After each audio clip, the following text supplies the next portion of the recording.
We are speaking to Louise Walker of Just Employment Law in relation to flexible working.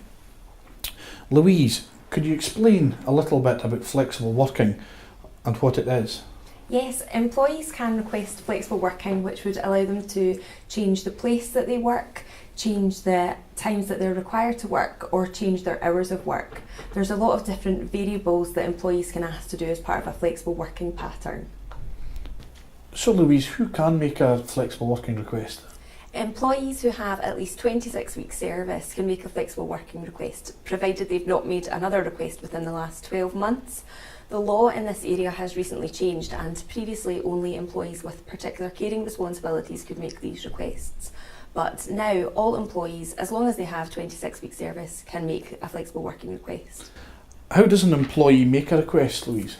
An employee is required to make a request in writing, and they have to include the date on which the request is made. There's very particular requirements in the legislation about what their request must include, so employers should make sure that employees have given the specific information.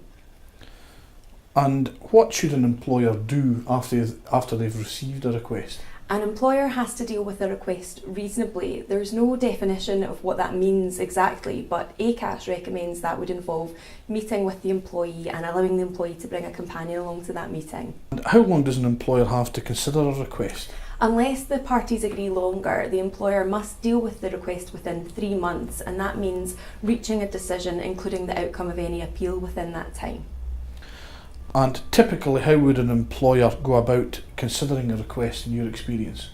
Employers should consider the impact that the request would have on the business if it was accepted. They might have to speak to other members of staff to see whether a request can be accommodated, and it's important to get the employee's feedback on how any difficulties can be overcome.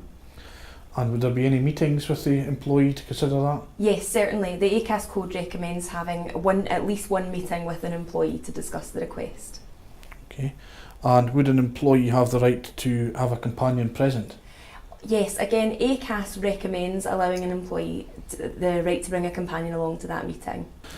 So, an employer receives a flexible working application from an employee who's looking to change their working pattern. What are an employer's options in terms of deciding a request? Employers aren't obliged to accept a request. They can accept a request in full if that meets the business requirements as well. They can accept a request in part, so that would mean perhaps allowing reduced hours but not the exact hours that the employee requested, or they can reject a request if they can put the reasons for the rejection into one of 8 business categories. There are only 8 grounds on which a request can be rejected, and those include circumstances where granting the request would have a detrimental impact on quality or the ability to meet customer demand, or where there's planned structural changes, for example. Okay. And are there any dangers associated with refusing requests? Yes. As I said, all requests should be considered on a case-by-case basis, but one particular group that it might be more risky to refuse requests from is women who have childcare responsibilities. Statistically, these women are more likely to be disadvantaged by a flexible working request being refused than other groups, and they could bring an indirect sex discrimination claim. So in particular, in these circumstances, we would recommend giving very careful consideration to the request and also taking legal advice. Okay, thank you, Louise. Thank you.